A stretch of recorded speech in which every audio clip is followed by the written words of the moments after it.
Pues bueno, este trimestre nos hemos dedicado al análisis de la paralelo de la filosofía de Hegel y la filosofía de Spinoza. Hemos estado encontrando muchas similitudes que son inevitables. Al final Hegel toma demasiado de Spinoza. Es lo que habíamos visto, ¿no? Hegel es Spinoza después de Kant, pero también podemos ver que Hegel tiene una crítica hacia Spinoza porque precisamente lo que niega en Spinoza es la existencia de esta teleología dialéctica, que es la que precisamente llevaría de lo particular hacia la existencia de lo absoluto, ¿no? Veíamos que se resalta mucho en Hegel la, la forma del movimiento y veíamos que en Spinoza Hegel encuentra precisamente estos rastros de la teología orientalista y veíamos precisamente que Macheret considera dos formas de ver la filosofía, ¿no? Y que es precisamente estas dos formas en las que se divide, ¿no? Si podríamos pensar que por un lado, la filosofía es el resultado más bien de un constante desarrollo del pensamiento a lo largo del tiempo, en donde cada filosofía, cada sistema integra una parte de su saber hacia la totalidad del saber absoluto, o si por otra parte podríamos pensar en cada sistema filosófico como una cosa aislada de otras teorías y que sea acabada en sí misma, ¿no? Veíamos precisamente que lo que Hegel considera es más bien la primera opción, en donde Spinoza sí logra una comprensión de lo absoluto, al menos en los términos bajo los que Hegel lo ve también, pero que se queda corta precisamente porque Hegel es la forma de desarrollo ulterior de este pensamiento, ¿no? Y por otro lado, Macheret, que piensa que por otro lado podría Spinoza llegar a ser más hegeliano que el mismo Hegel, ¿no? A su vez veíamos también este análisis de los diferentes conceptos con los que empieza Spinoza en la ética. Veíamos que Hegel empieza en las lecciones de historia de la filosofía sobre la definición de la causa de sí mismo, Ujú. que es precisamente aquello que dentro del orden de lo causal requeriría precisamente no existir como un efecto de otra cosa, sino que sea meramente producido por sí mismo, ¿no? Y que se asemeja mucho un poco como a la argumentación de Aristóteles en términos del primer motor, ¿no? Esta cosa que es causa siempre de sí mismo y siempre en acto. Veamos que esta expresión para Hegel y para Spinoza es muy importante y es la unidad precisamente de la existencia y de la esencia, que es precisamente de aquello que está en el mundo en un sentido material y aquello que es la reconstrucción del pensamiento. A su vez, esta forma de la reconstrucción o de la unión entre la esencia y la existencia es más visible en Hegel, al menos en la forma de la ontología, en tanto que no puede existir algo que sea, sino a través de la reconstrucción del pensamiento.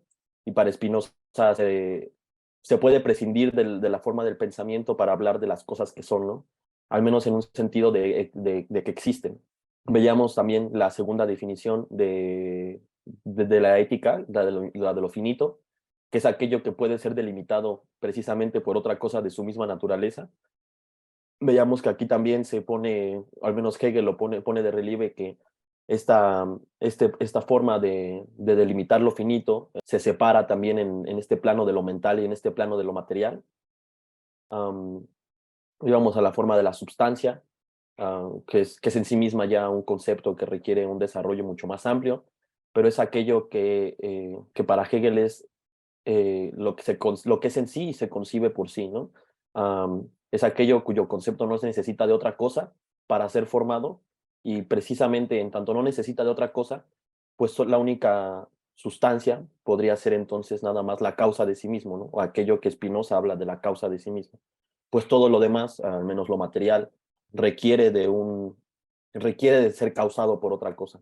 Y luego veíamos estas dos formas, ¿no? Estas otras dos formas bajo las que Spinoza desarrolla su filosofía, la de los atributos, que es aquello que es en esencia la sustancia, pero que para Hegel la comprensión del atributo a través del pensamiento le parecía que se daba como si el pensamiento fuese separado del atributo y de la esencia, usándolo como un intermediario entre la comprensión de ambas, y cuando en realidad para Hegel lo que se trataba era precisamente de desarrollar el despliegue lógico para entender cómo la extensión y el pensamiento guardan la relación precisamente con la esencia y con la forma o con quien lo concibe, ¿no?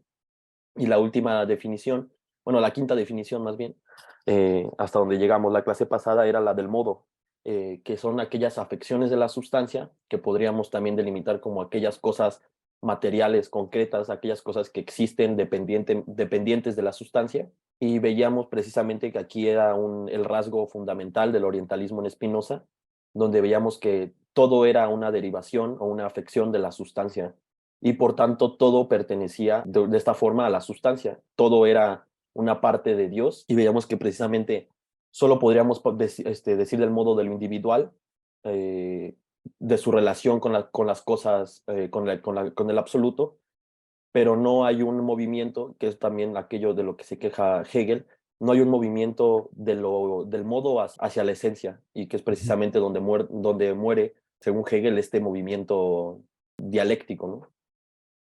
Muy bien reconstruido, Julio. Voy a tratar de explicar rápidamente cómo ve Hegel la cuestión del modo y la relación con la sustancia, hablando un poco de la parte final de la doctrina de la esencia, pero tómenlo como un mero, muy a lo Hegel, tómenlo como una explicación parcial todavía.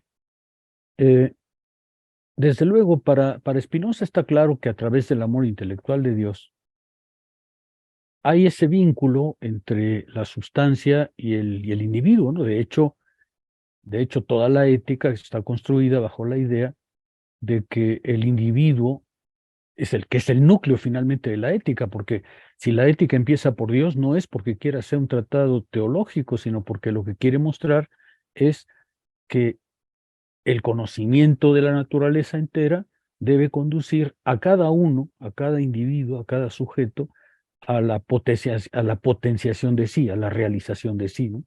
Entonces no se podía negar en Spinoza que hay esa preocupación por lo particular, por lo individual. De hecho, pues justamente la ética va en ese sentido, ¿no? Cuando Hegel dice, es que la parte importante de Hegel es la moral, perdón, de Spinoza es la moral, pues tiene razón. O sea, la ética, finalmente el libro que empieza por Dios termina en la ética, es decir, empieza por la naturaleza toda, pero quiere derivar en la actitud de cada uno, en la liberación de cada uno, ¿no es verdad? Ahora, el problema es que para Hegel esa relación entre la totalidad y el individuo es fundamentalmente, como nos decía Marco, creo que correctamente, pensada en Spinoza en términos de inmanencia. Es decir, claro que el individuo pertenece a la totalidad, pero en realidad es como una emanación, es como una producción, es como una manifestación de esa totalidad. ¿Por qué dice Hegel eso? Porque lo que Hegel va a intentar mostrar en la lógica es que la relación entre la sustancia y los modos no es una relación de mera dependencia, sino es lo que él va a llamar una interacción. Es decir, desde luego que los seres finitos existen porque son resultado del movimiento total de la sustancia, pero al mismo tiempo ellos son la sustancia misma y seres activos en esa misma sustancia. Entonces Hegel lo que va a tratar de mostrar al final en la doctrina de la esencia, cuando habla de la interacción, es que los modos son ciertamente efectos de una causa, pero al mismo tiempo son causa de su efecto, son causa de ellos mismos. Los seres humanos, los seres finitos, dirá Hegel, desde luego que son causados, pero al mismo tiempo son capaces de ser causa de su causa. Ellos mismos pueden interactuar sobre la sustancia, ellos mismos pueden actuar sobre aquello que los causa, y en eso reside su libertad. Su libertad, según Hegel, eso lo veremos, si el tiempo nos da, llegaremos hasta ahí, pero eh, Hegel insiste en que sin duda el ser humano es un ser causado, pero al mismo tiempo él es causa de la causa que lo causa. Es decir, Hegel intenta mostrar que los modos actúan sobre la sustancia, modifican la sustancia y no son solamente emanaciones de ella, productos de ella, sino que son al mismo tiempo capaces de actuar sobre sí mismos y sobre la totalidad para modificarla. Esa es la noción de libertad en Hegel. La noción de libertad en Hegel consiste justamente en mostrar que el mundo tiene una necesidad, pero que esa es nuestra necesidad, que esa necesidad no le viene del movimiento únicamente de la sustancia, sino que le viene de la acción de los modos sobre la sustancia. Claro que vivimos un mundo necesario, pero ese mundo necesario es nuestra necesidad, es decir, nosotros hemos creado esa necesidad. Y eso no se encuentra en Spinoza. Spinoza lo que propone, la ética más bien, es comprende bien la naturaleza, porque al comprender la naturaleza te comprendes a ti y puedes guiar tu acción en relación a esa naturaleza de la cual no puedes nunca evadirte. Hegel dirá, sí, eres producto del movimiento de la naturaleza, pero eres al mismo tiempo causa del mundo espiritual, es decir, del mundo en que la naturaleza y tu mundo cultural, vamos, llamémoslo así, existen. Esa es la diferencia que Hegel ve. Si Hegel le da, déjame resumirlo porque entiendo que estoy haciendo un avance demasiado brutal, pero Hegel lo que quiere es devolverle al modo la dignidad de activo, la dignidad de actuante y ser capaz de ser causa de su causa. Bueno, si no hay ningún comentario, si les parece bien, empecemos. Les voy a proponer un mecanismo de trabajo para esta parte. Releyendo y pensando cómo podíamos trabajar esta parte, llegué a esta conclusión que les propongo. Vamos a trabajar primero rápidamente, primero en forma global, lo que Macheré afirma en torno a lo que él llama el orden geométrico, es decir, a los problemas del método en uno y en otro. Primero vamos a trabajar rápidamente la primera parte, es decir, antes de entrar al problema de los atributos, vamos a detenernos en el problema del método de los dos, el orden geométrico contra el procedimiento dialéctico. Primero veremos una visión global de lo que Macheré piensa, es decir, global en el sentido de muy rápida, y luego, a diferencia de lo que hace un poco Macheré, yo les propongo detenernos en Spinoza para tratar de comprender un poco más de cerca por qué Spinoza elige el método que elige, cuál es la concepción del método que Spinoza tiene y por qué elige el orden geométrico. Y luego devolverle la palabra, como lo hemos hecho normalmente, a Hegel, y también detenernos un poco en qué entiende Hegel por método, por qué las objeciones que él hace. Lo digo porque el texto de Macheré es bastante interesante, pero creo que sería para ustedes más formativo detenernos con más detalle en uno y en otro. Lo que dice Macheré es correcto, no quiero, salvo la conclusión en la que discutiré un poco, pero eh, la posición de Macheré es correcta, pero me gustaría detenerme un poco más, tanto en Spinoza como en Hegel, porque creo que sería más formativo para ustedes. Una advertencia en esto. Algunos que han llevado los cursos de Spinoza conmigo encontrarán un poco repetitivo lo que vamos a decir. Otros que han llevado cursos de Hegel conmigo van a encontrar un poco repetitivo lo que hemos dicho sobre Hegel en otras instancias. Por favor, tengan paciencia porque como el grupo no es homogéneo, pues yo me veo un poco forzado a aquellos que no conocen bien Spinoza, insistir en él, a aquellos que no conocen del todo a Hegel, insistir en él. ¿Les parece bien?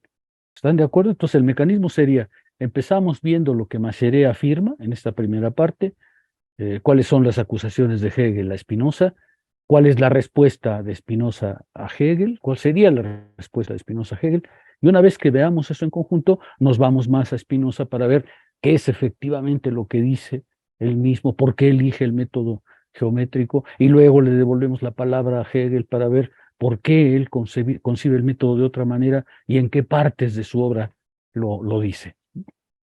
Comento esto porque al hablar de Spinoza, pues no me sujetaré solamente al Tratado de la Reforma del Entendimiento, sino introduciré otros elementos en donde Spinoza trata de aclarar la cuestión del orden geométrico. ¿Están de acuerdo? Ese sería el mecanismo. Cito un poco a Macheré. Dice Macheré que la diferencia es que en Spinoza, a diferencia de Hegel, no presenta, dice él, una exposición lineal y homogénea, uniformemente verdadera de un lado hasta el otro, y que progresivamente exploraría un orden ya establecido, fijándolo a un ideal de conformidad, sino que en Spinoza ese proceso es un proceso real de conocimiento que construye, en la medida en que avanza gradualmente, su propia necesidad en el movimiento efectivo de su autoconcepción y de su génesis. Es decir, lo que dice Macheré es, a diferencia de Hegel, que sería en realidad el expositor de una forma de orden, pero nueva, en Spinoza no hay esa idea de orden, porque no hay esa teleología que se encuentra en Hegel. Ciertamente, dice, lo que constituye en Hegel el motor del desarrollo racional, la contradicción, está completamente ausente de la demostración espinosista y sería inútil tratar de encontrarla. Sin embargo, Spinoza, que trata a su manera el problema del conocimiento como un proceso, tiene, sin embargo, la característica de que, justo porque no contiene la contradicción, dice, lo que le falta a la historia espinosista no es solamente el motor de la contradicción, sino también su producto más característico, esta orientación que hace que el proceso tienda todo entero hacia un fin que es el principio secreto de todas las operaciones. El aspecto fundamental, subrayo esto, el aspecto fundamental de la demostración espinosista es su rechazo radical a toda teleología. Es decir, creo que ahí se centra la crítica de Macheré, ¿no es cierto? Hegel sería en realidad alguien que a través de la contradicción, a través del mecanismo dialéctico de la contradicción, estaría necesariamente vinculado a una teleología. La dialéctica hegeliana, dice él, podría bien ser, lo pone como condicional, ¿no? Podría bien ser que sería el sustituto de la noción clásica de orden, del que ella toma, renovándolo, la función de garantía. Subrayo este punto porque es un punto en el que debemos detenernos. La acusación que está haciendo Macheré es bastante fuerte contra Hegel. Está diciéndolo, en realidad tu teleología, el motor de la contradicción que tú planteas, supone que hay una suerte de fin ya previsto, de fin ya determinado, que orientaría todo el proceso en una dirección, ¿no? Ese es justamente lo que, según Macheré, no está en Spinoza, y le permitiría ser Spinoza mucho más libertario, no más hegeliano que Hegel, pero sí más libertario, ¿no? Dice, mediante su recurso a la negatividad, la historia, volviendo sobre sí, avanza al precio mismo en tanto que su retorno hacia un fin que es también su realización y su completamiento. Historia recurrente, porque ella está orientada, porque ella tiene un sentido que se afirma de modo permanente en todos sus momentos. Entonces, el verdadero sucesor de Descartes no sería Spinoza, sino Hegel.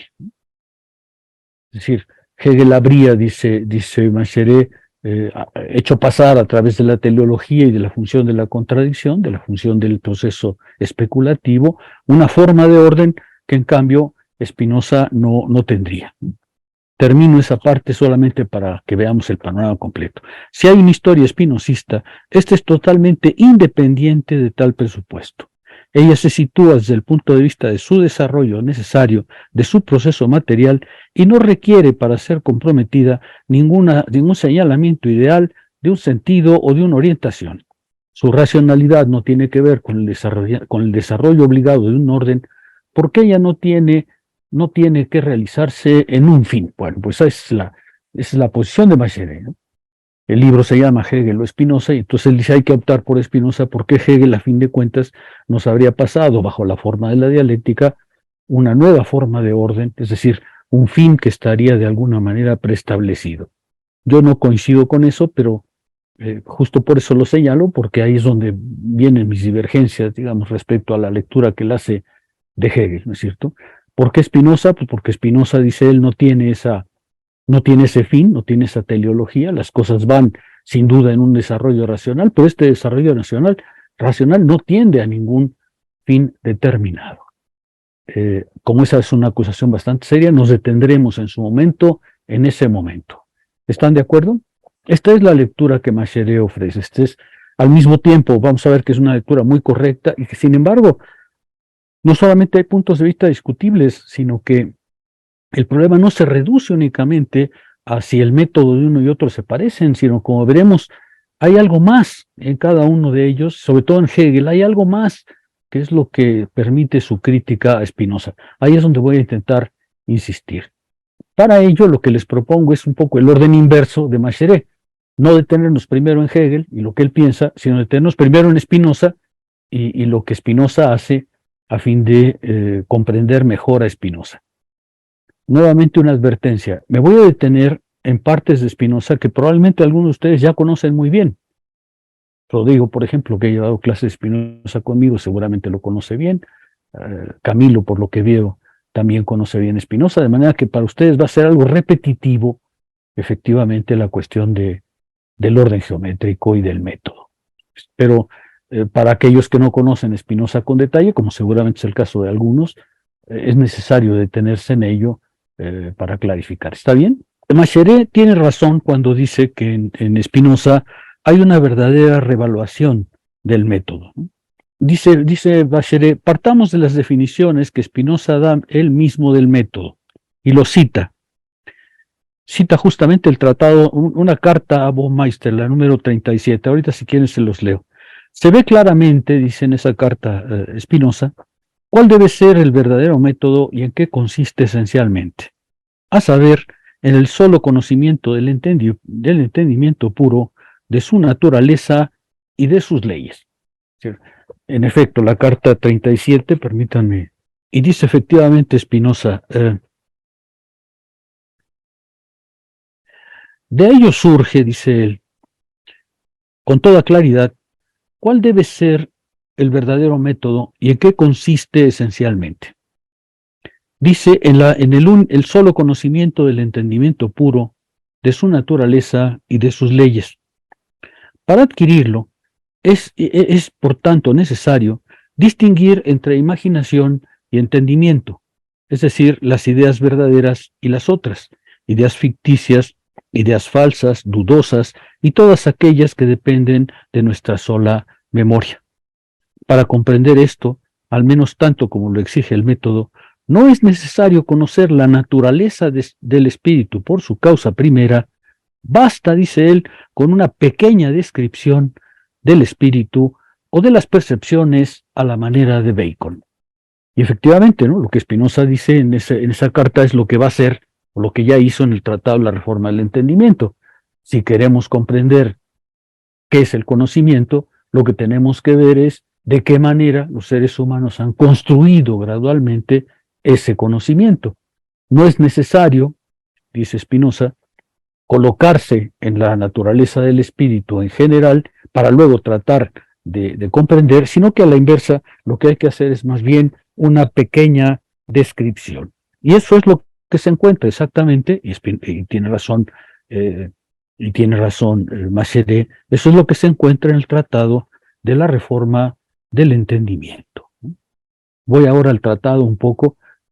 En efecto, en el apartado 29 del Tratado de la Reforma del Entendimiento, Spinoza se introduce normalmente un apartado que se llama la idea verdadera como fundamento del método, ¿no? Y dice Spinoza, intentaremos explicar a continuación cómo se debe emplear este cuarto método de percepción, es decir, el método que permite la adquisición de ideas verdaderas, para que entendamos de esta forma las cosas desconocidas y lo consigamos con la mayor eficacia posible. Una vez averiguado qué conocimiento nos es necesario, hay que mostrar el camino y el método. Aquí vale la pena subrayar el término camino, ¿no es cierto? Porque como van a insistir los lectores espinozistas, el método recobra su sentido original. La palabra métodos es originalmente camino, con una dirección, con un procedimiento. Hay que mostrar el camino y el método por el cual logramos conocer mediante su forma de conocimiento las cosas que hay que conocer. A cuyo fin, dice el apartado 30, lo primero que hay que advertir es que no se producirá una búsqueda al infinito. Es decir, que para hallar el mejor método de investigar la verdad, no se requiere otro método para investigar el método de investigación. Esta es la separación que Macheret subraya, y tiene enteramente razón. Spinoza, a diferencia de las filosofías de Descartes particularmente, pero de muchas otras, Spinoza no busca un discurso de las garantías, ¿cierto? No es necesario comprender la naturaleza del entendimiento para poder entonces acercarnos al conocimiento. No hay un previo al conocer, porque ese previo al conocer, si se establece como garantía, a su vez necesita una garantía. La garantía necesita a su vez ser garantizada y se inicia, dice Spinoza, como siempre, en muy pocas palabras. Spinoza dice cosas muy importantes en frases muy breves. Se inicia un proceso al infinito y eso es exactamente lo que va a suceder, por ejemplo, en Kant, ¿no es verdad? Una de las acusaciones contra el kantismo es justamente que la crítica de Kant critica todo, pero no se critica a sí misma. Es decir, nunca se pregunta cuál es el procedimiento filosófico que le permite a él alcanzar un conocimiento a priori. Una de las grandes críticas contra Kant fue justamente esto. El problema del kantismo es que a fin de cuentas, como discurso de las garantías, como discurso previo, como discurso independiente de todo conocimiento concreto, pues requiere a su vez una justificación, que a su vez requiere una justificación, y así en un proceso al infinito. Spinoza tiene razón. A esas filosofías de las garantías le sucede que requieren siempre una justificación de la justificación. Por eso Spinoza toma el camino contrario y dice, en realidad lo que hay que seguir no es un discurso previo que nos garantice cuál es la estructura de nuestro conocimiento para poder conocer. No es necesario, como Kant incluso lo plantea, no es necesario un conocimiento que nos asegure que nuestro entendimiento posee los medios para poder comprender. Spinoza va a decir, se trata más bien de preguntarse cuál es el camino, cuál es el proceso que el conocimiento ha tenido que alcanzar para poder comprender qué es entonces el conocimiento. Por eso es que va a llegar a la afirmación de que de lo que se trata es de comprender la idea de la idea. Dice Spinoza en ese apartado 30 que es extremadamente importante. Sucede en esto exactamente lo mismo que los instrumentos materiales sobre los que se podría argumentar del mismo modo. Y así, dice Spinoza, para forjar el hierro se necesita un martillo. Para poseer un martillo hay que hacerlo, y para ello se necesita otro martillo y otros instrumentos, y para obtener esto se requieren otros instrumentos y así al infinito. En vano se esforzará a nadie en probar de este modo que los hombres no tienen poder alguno de forjar el hierro. Spinoza está diciéndonos, como Camilo nos señalaba desde hace un momento, Spinoza está diciéndonos, los seres humanos no nacieron con una estructura innata para conocer, los seres humanos no nacieron con categorías que aseguren que pueden comprender el mundo que viven, sino que por el contrario, los seres humanos como seres pensantes que son, tuvieron que empezar gradualmente a forjar sus propios instrumentos de conocer. Al inicio, como en el caso de los martillos, esos objetos, esos instrumentos, esos medios con los cuales conocieron, pues eran instrumentos frágiles, endebles, insatisfactorios, pero eran necesarios porque el comienzo es justamente de esa naturaleza. Spinoza nos está diciendo, si queremos comprender nuestra potencia de comprender, hay que comprender el mecanismo por el cual hemos llegado a comprender. Y este empezó necesariamente con pasos frágiles, con pasos inseguros, con pasos inacabados, que eran indispensables porque eran los primeros momentos. Spinoza entonces continúa. Por el contrario, así como los hombres, usando al comienzo instrumentos innatos, consiguieron fabricar, aunque con gran esfuerzo y escaso éxito, algunos objetos sumamente fáciles, y una vez fabricados estos, confeccionaron otros más difíciles, con menos esfuerzo y más perfección. Y así, avanzando gradualmente de las obras más simples a los instrumentos y de los instrumentos a otras obras e instrumentos, consiguieron efectuar con poco trabajo tantas cosas y tan difíciles. Así también el entendimiento con su fuerza natural, este es central, ¿no? Así también el entendimiento con su fuerza natural se forja instrumentos intelectuales con los que adquiere nuevas fuerzas para realizar obras intelectuales y con estas consigue nuevos instrumentos, es decir, el poder de llevar más lejos la investigación y así sigue progresivamente hasta alcanzar la cumbre de la sabiduría. Vale la pena detenerse en esto porque Maciel tiene razón. En Spinoza hay una verdadera reevaluación del método, una modificación. ¿Qué es lo que Spinoza está diciendo? La filosofía debe abandonar el discurso de las garantías para adoptar el discurso de la producción.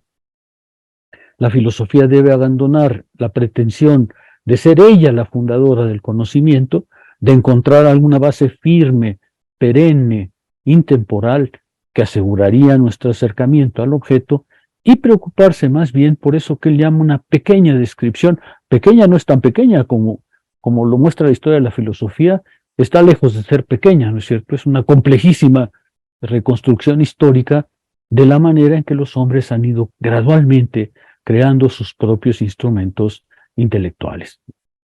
El método en Spinoza consiste justamente en seguir ese proceso complejo, contradictorio, a veces desviado, a veces tormentoso, por el cual los seres humanos fueron construyendo los instrumentos con los cuales conocen. Este es un cambio, como ustedes pueden ver, fundamental en la perspectiva de la filosofía, porque la filosofía abandona el discurso de las garantías y adopta el discurso de la producción. Pensar, y aquí ya aparece el problema del pensar, pues es, como todas las cosas, una práctica. Cuando Althusser hace años introdujo el término de práctica teórica, los filósofos saltaron hasta el cielo como si fuese una novedad extraordinaria, cuando en realidad lo que está diciendo es algo pues, básicamente espinosista, ¿no es cierto? Lo mismo que para construir un martillo necesitamos practicar martillar, pues para pensar necesitamos practicar pensar, ¿cierto? Hay una práctica en el sentido de que el pensamiento también es un objeto, también es un hecho objetivo que va gradualmente consolidándose, formándose, elaborándose, autocomprendiéndose. Esto transforma obviamente nuestro concepto del pensamiento, porque lo que está diciendo es que el pensamiento no es solamente una especie de facultad subjetiva del pensador, no es solamente aquello que sale de la cabeza del pensador, sino que el pensamiento es un ser objetivo determinado que tiene una historia, y esa historia consiste justamente en autoproducirse, en autoelaborarse, en hacerse gradualmente más consciente de sí, en hacerse gradualmente más profundo y alcanzar gradualmente más coherencia y extensión. Es decir, hay una historia del pensamiento que no es solamente historia de las ideas. Aquí, permítame que retome una discusión, por ejemplo, muy reciente con Foucault. No se trata de hacer historia de las ideas, porque historia de las ideas, parece querer decir, hay, por una parte, la idea localizada en el pensador, en la conciencia, y por otra, el mundo objetivo. El término de idea, en el sentido tradicional del término, quiere decir es algo alojado en la cabeza del pensador, pero solo en la cabeza del pensador. No es historia de las ideas, sino historia del pensamiento. Historia de la manera en que el pensamiento va elaborando gradualmente su propia forma, su propia constitución. Y esto es efectivamente lo que Spinoza se propone. El Tratado de la Reforma del Entendimiento es exactamente esa reflexión. El pasaje gradual, el tránsito gradual, desde las formas menos potentes del conocer hasta alcanzar la idea verdadera. Y una vez que se alcanza la idea verdadera, comprender el proceso por el cual se ha podido llegar a ella. Macherea tiene razón al decir que en realidad eso que critica Hegel de Spinoza no es totalmente correcto, porque en Spinoza sí hay una modificación del método. Spinoza no considera el método como algo meramente formal aplicable a algo, ¿no es cierto? Y es lo que estamos intentando precisar. En Spinoza hay una revaluación del método y dice Macherea correctamente, Hegel tendría que haber reconocido eso de Spinoza. Hegel tendría que haber reconocido que en ese punto no solamente no se distancia de él, sino que se parece mucho. Ahora, eso es cierto, pero ahora tenemos que preguntarnos, ¿y qué fue lo que pasó?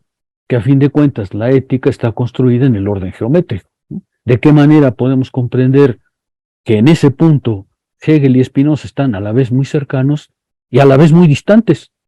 Ese es exactamente el mecanismo que pretendo un poco seguir, ¿no? Detallar el camino de Spinoza y decir, Macherea tiene razón, en realidad, en ese punto, Spinoza es mucho más cercano a Hegel de lo que Hegel mismo parece reconocer. Hegel habría debido reconocer que en Spinoza hay esta revaluación del método y que en ese sentido se parece mucho a él, se parece mucho a la posición hegeliana. Eso es cierto, pero es solo parte de la película, porque resulta que además de eso, Spinoza sí reivindica el método geométrico, tiene sus razones para hacerlo, pero Hegel tiene entonces razón al decir el método de exposición de la ética parece reflejar efectivamente algo de una naturaleza relativamente distinta a Spinoza. O déjenme decirlo de otra manera, tal como he intentado que sea este curso, se trata a la vez de valorizar a Spinoza, es decir, de no colocar a Hegel, porque creo que no lo hace, de no colocar a Hegel como juez de Spinoza, como alguien que cancelaría a Spinoza, sino de colocarlo en una relación a la vez muy cercana y diferente. Muy cercana porque efectivamente hay muchos elementos en común, pero diferente porque a fin de cuentas Hegel sí introduce elementos distintos que no se encuentran en Spinoza. Y un poco nuestra tarea es comprender justamente ese mecanismo. ¿Sí queda claro lo que estoy intentando? Por cierto, Hegel en las lecciones nunca cita el Tratado de la Reforma del Entendimiento, si no recuerdo mal, o lo cita muy poco, ¿no?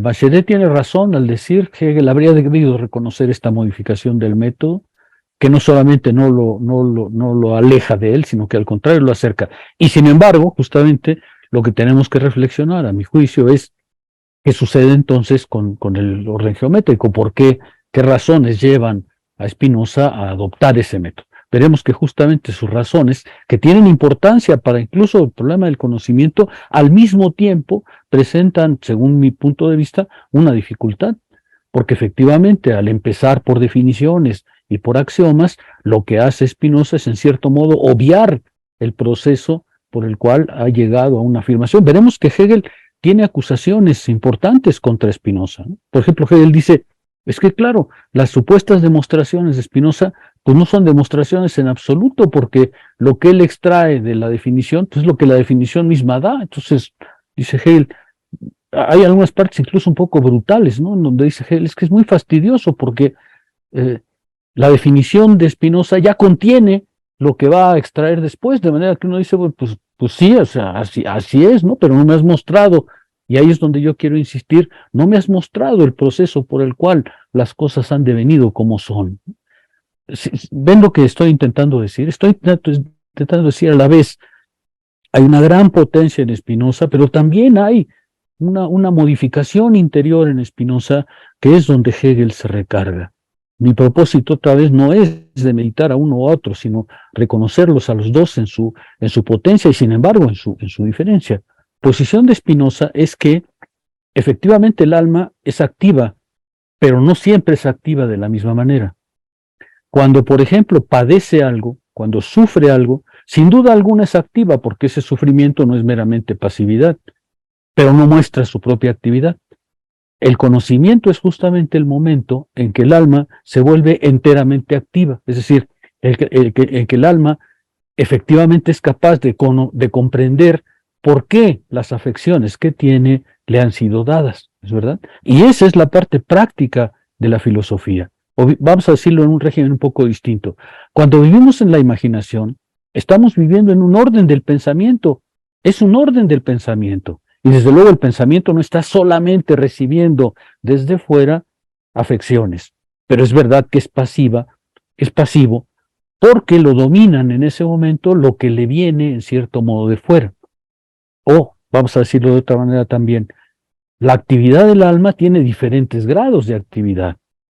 Hay sin duda actividad del alma, pero actividad meramente receptiva cuando sufre una afección. Por el contrario, cuando es capaz de comprender esa afección, comprender su movimiento, comprender su origen, el alma se vuelve completamente activa y eso que fueron las afecciones que sufrió ahora se convierten en aspectos positivos. Esa es exactamente la dinámica de la ética, ¿no es cierto? Es decir, Spinoza aceptaría, me parece, que hay grados muy diferentes de actividad en el alma. Es completamente activa cuando conoce, es mucho más pasiva cuando percibe. Como la imaginación es esencialmente debida a la percepción, y entonces aparecen todas esas formas de percepción que él describe, lo que simplemente escuchamos, lo que simplemente inferimos de la vida cotidiana, ahí por supuesto el pensamiento está activo, pero tiene una cierta pasividad. Cuando por el contrario se toma a sí mismo como objeto y empieza a comprender la formación de esas ideas hasta alcanzar las ideas adecuadas, el conocimiento entonces muestra en este procedimiento la completa actividad del alma. ¿Y cuál es el objetivo que persigue la ética? Justamente mostrar que el conocimiento es la forma más alta de actividad del alma, cuando el alma hace su completa activación. Y en ese sentido, su completa activación es justamente su realización, su conatus completo.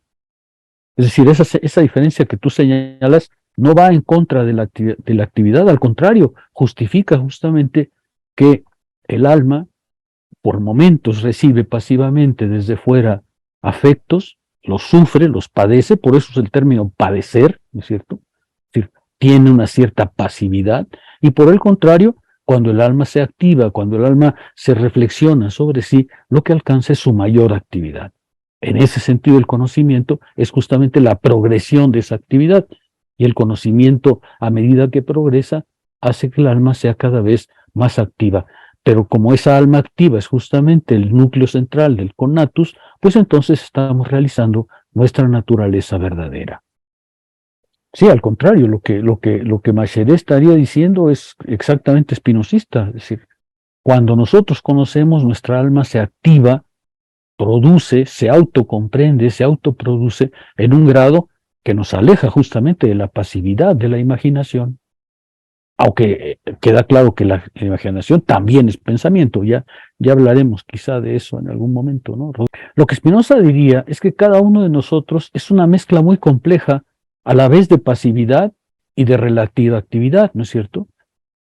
Uno no puede vivir, creo que Spinoza diría, uno no puede vivir permanentemente bajo la idea de que está solamente en el conocimiento, ¿no es verdad? Somos seres de la naturaleza y que por tanto recibimos un montón de cosas del exterior que pasivamente nos llegan y las aceptamos como tales, ¿no? Claro, el grado ideal sería mantenerse siempre en la mayor potencia del pensamiento, pero eso no es lo que sucede normalmente. Lo que sucede normalmente es que somos a la vez seres activos y pasivos. Cuando, por ejemplo, Spinoza introduce en la parte cuarta, al final de la parte cuarta, los métodos, porque Spinoza también tiene un problema que es muy propio de todas estas filosofías, ¿no? Es decir, si nosotros solo tenemos un alma, vamos a decirlo así, Camilo, si nosotros solo tenemos un alma y esta en principio es activa, ¿cómo se explican las pasiones? Es decir, todas estas filosofías, déjame dar una vuelta de tuerca a esto. Spinoza es con frecuencia asociado a los estoicos, y con razón, porque los estoicos, como Spinoza, afirman que no tenemos más que un alma. No hay, como en el caso de Platón, un alma que desea, un alma que conoce y un alma que simplemente actúa. No hay esa tripartición, no hay más que un alma. Pero entonces a estas filosofías se les presenta el problema de, ¿y si todos tenemos un alma? Y esta alma es fundamentalmente pensamiento, ¿cómo explicar las pasiones? ¿Cómo explicar eso que tú llamabas la pasividad, ¿no es cierto? Y entonces estas filosofías tienen que responder diciendo, el alma o el pensamiento siempre está presente, pero no está siempre presente de la misma manera. No está siempre presente del mismo modo. Y justo porque no está siempre presente del mismo modo, cada uno de nosotros es la mezcla compleja de pasividad, de vivir bajo la imaginación, que no podemos evitar porque ese es el modo normal, el modo común de una conciencia, y sin embargo tenemos la opción de modificar esa alma en su pasividad para devolverla a su propia actividad. Esto que es propio de Spinoza también es propio de los estoicos. Es decir, se trata de decirnos, claro que sufres pasionalmente, claro que padeces, no puedes evitar eso, esa es tu posición mundana. Solamente tienes los medios de vivificar tu alma para, reflexionando sobre ti, salir de eso. Cuando Spinoza, por ejemplo, en esta parte que les comento, introduce los métodos de cura, porque entonces hay que explicar, ¿y cómo me curo? ¿No es cierto? ¿Cómo le hago para si soy una conciencia común que sufre la pasividad, ¿cómo salgo de ahí? Las filosofías helenísticas, y en particular el estoicismo, llegaba a lo que ellos llaman ejercicios espirituales, es decir, eso que tanto ha trabajado Adot, ¿no? ¿Cómo le haces para pasar de la pasividad a la actividad? Bueno, pues los estoicos dirán a través de una serie de pasos graduales que son los ejercicios espirituales, es decir, necesitas gradualmente ir aprendiendo a vivir de la manera racional que debes vivir. Los estoicos introducían entre los ejercicios espirituales ejercicios de toda clase, incluso, por ejemplo, ejercicios de abstinencia, ejercicios se llaman ascesis, ¿no? Ejercicios ascéticos, pero no en el sentido de una mera autocontención, sino ascéticos en el sentido de preparación, ¿no? Es lo que trabaja largamente Foucault. Bueno, Spinoza, en cambio, cuando presenta sus propias alternativas, no se refiere a los ejercicios espirituales, sino fundamentalmente a ejercicios intelectuales. Por ejemplo, una de las medidas que él dice es, si una idea te asalta, si una pasión te asalta, ¿qué es lo que tienes que hacer? Dice Spinoza, pues lo que tienes que hacer es tratar de sustituir ese pensamiento por otro pensamiento. Es decir, toma ese pensamiento y modifica tu punto de vista para adscribir ese pensamiento a otro pensamiento, por ejemplo, desgregándolo. Lo que quiero decir es que cuando Spinoza enfrenta el problema de, bueno, ¿y cómo corregimos esa pasividad? A diferencia de los estoicos, suele sugerir métodos prácticamente todos intelectuales.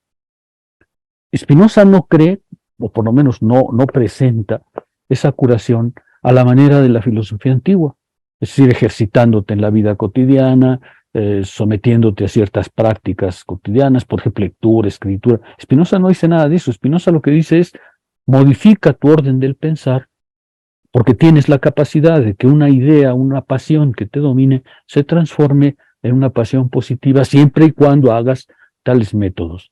Spinoza es bastante corto en esas sugerencias, y sin embargo es necesario, porque de acuerdo con su filosofía, pues somos seres de la naturaleza y efectivamente vivimos bajo el orden de las afecciones.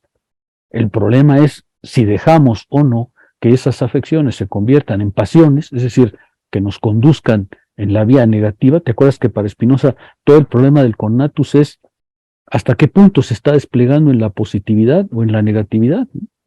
¿Hasta qué punto se deja dominar o por la alegría o por la tristeza? Si permites que una pasión te domine y que vivas una vida en la tristeza, es decir, en el conatus negativo, pues entonces lo que tienes que hacer es cambiar tu orden mental. A diferencia, perdón que haga toda esta vuelta, pero a diferencia de los helenísticos que dicen, sí, hay que transformar tu orden mental, pero también hay que transformar tu orden práctico.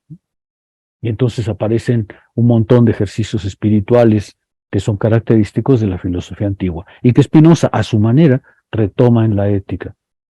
Todo esto para decir ¿por qué? Pues porque en realidad somos seres que como seres naturales sufrimos de pasividad, pero tenemos la opción de volverla a actividad. Y en ese sentido, el conocimiento es justamente la activación del pensamiento, porque el pensamiento deja de recibir para ser ahora productivo, para ser ahora capaz de autocomprenderse, y ese es exactamente el conocimiento. ¿Sí queda un poco más claro, Camilo? Sí, doctor, de verdad, muchas gracias. Bueno, volvamos un poco a Macheré para redondear todo esto. Yo sé que es un poco repetitivo, pero yo prefiero que vayamos más lentos en esta parte, porque tiene muchos, como veremos, muchos asegúnes, ¿no? Leo a Macheré. Una revaluación, que es lo que propone Spinoza. De hecho, una desvalorización. Para comprender, está citando Spinoza, para comprender eso, al menos en la medida que lo exige el método, no es necesario conocer la naturaleza del espíritu por su causa primera, sino que basta una pequeña descripción del espíritu o de las percepciones a la manera de Bacon. Y dice Macheré, reflexionando después del proceso un conocimiento ya efectivo, el método no es más que la recensión empírica de sus procedimientos, fuera de toda determinación de las causas reales que dirigen su funcionamiento. Eso quiere decir, en particular, que el método ha perdido la función jurídica de garantía. Esto es muy importante porque esto es lo que después defenderá no solamente Massieret, sino el mismo Althusser, ¿no? o Bachelard, para decirlo en otros términos también, ¿no? El método ha perdido la función jurídica de garantía que le asignaba la teoría cartesiana del conocimiento, no solamente Descartes, sino Kant y luego una larga tradición en filosofía de la ciencia. El método ya no es el poder de asignar a la verdad sus condiciones originarias, sino que es lo que se desprende después de todo, lo que se desprende en todas sus propiedades después de todo el proceso, algunos aspectos, a veces de manera incluso aislada y arbitraria. Me importa mucho señalar este vuelco, porque cuando a veces estudiamos la epistemología histórica, que son cursos que a veces ofrezco, justamente este es el punto central: abandonar el discurso de las garantías para adoptar el discurso de la producción, para adoptar el discurso de la afirmación de que el conocimiento no es otra cosa que el procedimiento que lo va constituyendo. Ahora, ¿esto es hegeliano? Sí, sin duda, esto es hegeliano. Y sin embargo veremos que en la lógica, por ejemplo, Hegel se vuelve a pelear con Spinoza para decirle, y a pesar de todo, eso no está. Eso es lo que me interesa mucho reflexionar con ustedes, ¿no? Spinoza está a la vez muy cerca y lejos de Hegel, ¿no? Y ya veremos la parte final de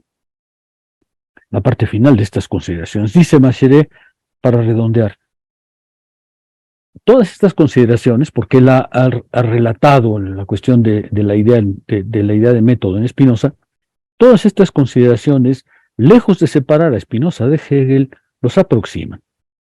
Como Hegel ve en el método, en sentido cartesiano, un obstáculo más que un instrumento eficaz para el desarrollo del pensamiento adecuado. Spinoza concluye, pues, con una definición del método muy vecina, muy próxima de aquello que Hegel mismo propone. Se trata de un conocimiento reflexivo en el cual deviene conciencia la forma del automovimiento interior, en el curso del cual los conocimientos han sido producidos. Según Hegel, idea de la idea, que reproduce el movimiento ideal de la idea, según Spinoza. Massieret tiene razón. Spinoza en ese punto es muy cercano a Hegel. Y sin embargo, Hegel mantiene sus críticas y creo que tiene razón al presentarlas. De manera que debemos preguntarnos ahora cómo se percibe esto en la presentación de la ética, es decir, en la presentación del método geométrico. ¿Por qué adopta Spinoza el método geométrico que le va a permitir a Hegel decir que no todo está demostrado, que no todo está presentado, que cuando partimos de definiciones, partimos de un punto de vista que a los ojos de Hegel no son adecuados porque suponen ya un conocimiento del objeto a conocer, mientras que todo el proceso es justamente cómo ha aparecido el objeto por conocer? ¿Sí se ve claro lo que estoy intentando? ¿Sí? Veamos ahora, si quieren, algo del método geométrico en Spinoza. ¿Por qué Spinoza recurre al método geométrico? Y para eso, digamos, yo he elegido varias partes de la obra de Spinoza. En particular me gustaría, simplemente para plantear el problema, ir al prefacio del único libro que Spinoza hizo aparecer en vida, Los principios de la filosofía de Descartes. Esto es interesante porque el prefacio de ese texto se llama justamente, el libro se llama Los principios de la filosofía de Descartes, demostrados según el método geométrico. Si ustedes van al texto encontrarán efectivamente que Spinoza va a exponer, ahorita veremos con más detalle esto, Spinoza va a exponer la filosofía de Descartes demostrada según el orden geométrico.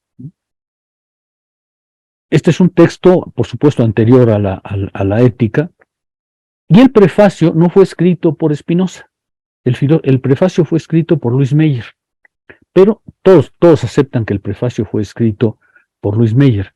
pero también aceptan que fue revisado por Spinoza, es decir, son lo que Spinoza vio que Luis Meyer escribe en ese prefacio. Y vean lo que dice Luis Meyer, seguramente bajo la dirección de Spinoza, por lo menos bajo su aprobación. El texto empieza diciendo: el método de los matemáticos en el descubrimiento y la exposición de las ciencias, es decir, la demostración de las conclusiones por definiciones, postulados y axiomas, es el método más seguro y el mejor para encontrar la verdad y enseñarla. He ahí la opinión unánime de todos aquellos que quieren elevarse por encima de lo vulgar. Es decir, Luis Meyer deja desde el principio claro lo que él pretende, ¿no? El método el método geométrico no solamente es el mejor, y que todos están de acuerdo en que las matemáticas van utilizado, sino que es aquel que debe seguir todo aquel que quiere elevarse por encima de lo vulgar. Dice Luis Meyer, está contando por qué él publica el libro, ¿no? Porque es él y no Spinoza el que publica el libro. Y dice: he ahí por qué me resultó muy agradable saber que nuestro autor, es decir, Spinoza, había dictado a unos de sus discípulos, mientras que le enseñaba filosofía cartesiana, la segunda parte de los principios generales. O sea, si comprendo bien, y si esto es así como yo lo leo, Spinoza habría dictado este texto a uno de sus alumnos mientras le enseñaba filosofía cartesiana. Spinoza se va a alejar de Descartes en muchos momentos, pero cuando trata de enseñar a Descartes, lo presenta bajo el orden geométrico y dicta. Eso es lo que me llamó la atención, ¿no? O sea, aparentemente, y luego lo menciona otra vez, llega a decir que sí, efectivamente, Spinoza había dictado todas estas notas a un estudiante, ¿no? Lo que es muy notable, ¿no les parece? A mi juicio. Bueno, para alguien que como yo se interesa en los hábitos del pensamiento, ¿no? Vuelvo a leer a Luis Meyer para que vean el tono en que esto se presenta. Porque, dice Luis Meyer, no se puede extraer un conocimiento riguroso y firme, sino de aquello que no se conoce aún o de las cosas conocidas con certitud. Es por tanto necesario servirse del método como de un fundamento estable sobre el cual se puede establecer enseguida todo el edificio del conocimiento humano sin arriesgar que éste se debilite o se derrumbe al menor choque. Ahora bien, que sea el caso de las nociones que, bajo el nombre de definiciones, postulados y axiomas, son frecuentemente utilizados por aquellos que cultivan las matemáticas, no se podrá dudar ni siquiera un poco, ni siquiera un mínimo, de que nos encontramos en el umbral de esta noble disciplina. Y aquí viene un interesante porque presenta qué entienden por definiciones y por axiomas. Dice él: porque las definiciones no son otra cosa que explicaciones muy amplias de términos y de nombres que designan los objetos de los que será cuestión. O sea, ¿qué es una definición? Y veremos que es exactamente lo que Hegel va a explicar. ¿Qué es una definición? Una definición es otra cosa que la explicación muy amplia de términos y de nombres que designan los objetos de los que será cuestión. Es decir, vean ustedes, Hegel hay una parte en que va a decir, es que claro, cuando uno toma una definición, el problema es que adopta probablemente sin percatarse, un cierto conocimiento del objeto, ¿no es cierto? Y lo que Luis Meyer dice, efectivamente, una definición es eso. Y los postulados y los axiomas, es decir, las nociones comunes del espíritu, aquí aparece la noción de noción común que efectivamente Macheré no retoma, como decía Camilo, y los postulados y las axiomas, es decir, las nociones comunes del espíritu, son proposiciones tan claras y evidentes que todos aquellos que han simplemente comprendido correctamente las palabras no pueden sino dar a ellas su asentimiento. ¿Qué son los postulados y las axiomas? Son, dice él, nociones comunes, pero de tal manera claras, de tal manera evidentes, que nadie que comprenda el sentido de las palabras puede rechazar su sentimiento. Si tiene que dar su asentimiento a aquello que parece efectivamente dado, ¿no? Y así es efectivamente como empieza la ética, ¿no es verdad? Vean ustedes lo que intento decir. Hay en Spinoza la voluntad de adoptar el método geométrico porque él estima que ese es el orden causal de las razones, porque ese es el orden con el cual se explica efectivamente el proceso que va de las causas a los efectos. Pero tiene en contrapartida la necesidad de partir de estos elementos como definiciones, postulados y axiomas que presuponen efectivamente, uno, que hemos comprendido algo a lo que nos referimos, o bien que descansamos en nociones comunes para poder exponerla. Claro que Spinoza no es tan bobo como para creer que de ahí se deriva todo. Él va a intentar probar, dice Macheret, que hay una productividad en el pensar, pero esa productividad en el pensar se sigue presentando de esta manera.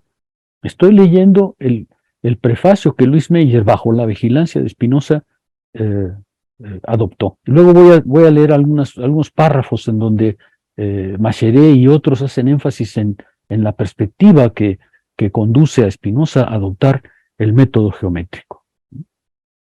Dice Louis Macheret, sin embargo, no se encuentra prácticamente en ninguna ciencia fuera de las matemáticas alguien que respete este método. Por el contrario, dice él, y aquí va a exponer a qué se opone, por el contrario, se sigue un procedimiento completamente opuesto, ¿no es cierto?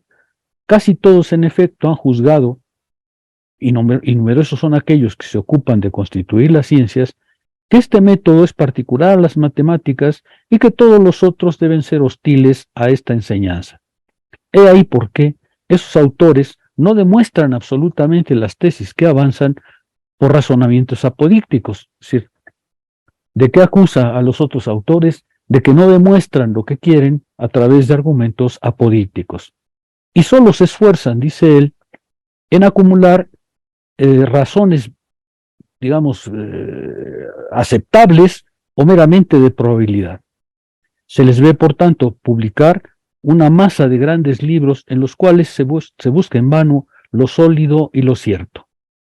Pero en estos volúmenes la controversia y la defiance, la certidumbre dominan, ¿no es cierto? Lo que uno ha establecido por ciertos argumentos minúsculos sin peso, otro lo refuta si sirviéndose de esas mismas armas lo demuele y lo reduce a cenizas, a migajas. Perdón si es un poco pesado pero lo que a mí me interesa ahorita es, digamos, tratar de abundar en las razones que conducen a adoptar el método geométrico en esto. Y método que, por cierto, no parece obedecer a la concepción del método que Spinoza nos había presentado. Hay que, pues, explicar por qué lo adopta, cuáles son las razones que lo adoptan y de qué manera ese procedimiento puede ser modificado en la ética de tal manera que sea al mismo tiempo demostrativo. Pero es ahí donde Hegel va a decir, y aún así tiene carencias, ¿no?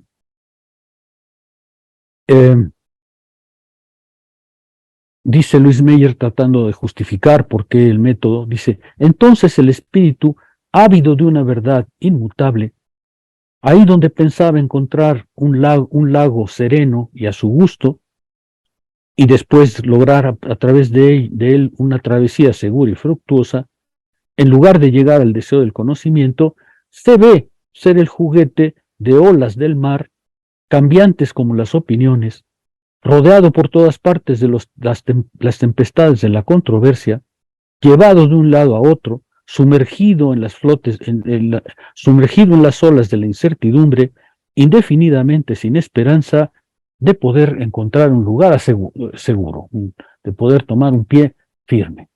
Vean ustedes, lo que Louis Meyer está diciéndonos es, ¿por qué adoptar el método geométrico? Porque es el orden de las razones, ¿no es cierto? El orden de las razones según el cual podemos mostrar el pasaje que va de ciertas definiciones, de ciertos principios que bien comprendidos definen efectivamente el objeto en cuestión, o bien de postulados y axiomas que son nociones comunes, pero que nociones comunes de tal claridad que nadie puede rechazarlas. ¿Para qué? Para evitar la incertidumbre, ¿Para qué? Para evitar las argumentaciones interminables, porque, piensa Spinoza, de esa manera se pueden presentar a la vez los argumentos y las objeciones a lo que se está diciendo. Abundaré un poco más y luego tomaré algunos comentarios que hay de comentaristas de Spinoza a propósito del método geométrico. Mi idea es tratar de dar razón de la adopción de este método, qué es lo que lleva a Spinoza a adoptar este método y de qué manera lo transforma para no ser meramente un sistema axiomático. El método de Spinoza no es un sistema axiomático, pero eso es justamente lo que presenta una dificultad de lectura considerable, ¿no? ¿Sí queda claro? Termino la clase de hoy leyendo esta parte. Sin embargo, dice Luis Meyer, han aparecido algunos hombres que desean pensar de otra manera. Adoptando la piedad por la suerte miserable de la filosofía, la ruta habitual de las ciencias, aquella que todos siguen de ordinario, han intentado avanzar por nuevos caminos, seguramente arduos y llenos de dificultades, que les permiten transmitir a la posteridad, puestas aparte las matemáticas, las otras partes de la filosofía, demostrados por el método y con la certeza de los matemáticos. Entre esos hombres, algunos han redactado, según el orden de la filosofía ya aceptada y habitualmente enseñada en las escuelas, y otros han realizado una nueva filosofía de su invención que ellos proponen al mundo sabio. Y aunque ese trabajo ha sido intentado durante largo tiempo y por numerosos sabios, sin resultados, por fin se eleva el astro más brillante de este siglo, René Descartes. Después de salir de las tinieblas, gracias a un nuevo método, todo lo que en matemáticas había sido inaccesible a los antiguos, todo lo que los contemporáneos no han podido descubrir, él los plantea en fundamentos inquebrantables de la filosofía que permiten construir la mayor parte de las verdades según el orden de las matemáticas y con certeza. ¿Sí? Vean ustedes, la elección del orden geométrico está lejos de ser una mera anécdota, está lejos de ser inmotivado. Spinoza tiene razones profundas para adoptarlo. Y sin embargo, al adoptarlo, presenta en cierto modo esa crítica posible de Hegel que piensa que el método geométrico distorsiona más que presenta el orden metódico que la filosofía debe seguir.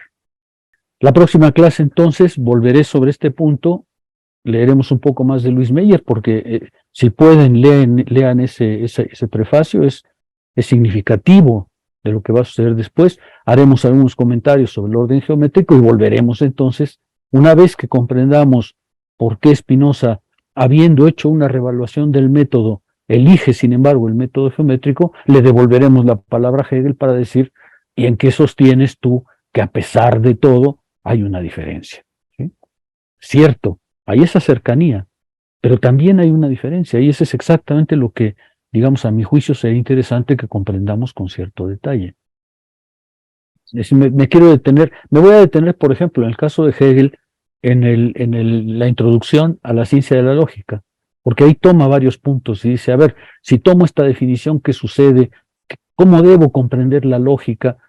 Eso es lo que yo intento, ¿no? Decir, la lógica es la respuesta hegeliana a todo eso. Entonces, ahí es donde dice, a ver, si tomo una definición, ¿qué es lo que estoy haciendo?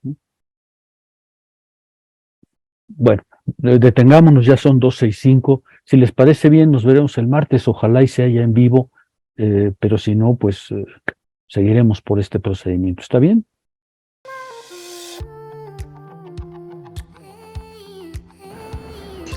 Escape to the genuine Mayan culture at Tulum, Mexico.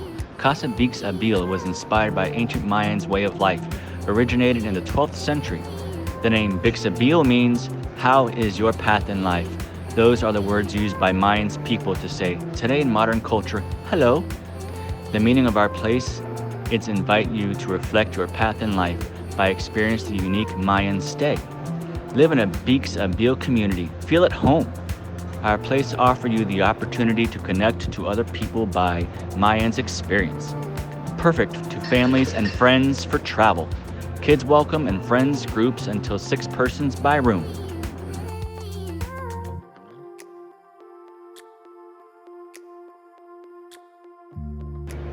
Enjoy our common amenities: community kitchen, breakfast area, rooftop bar, co-working area, restroom, free bikes, and a wonderful pool.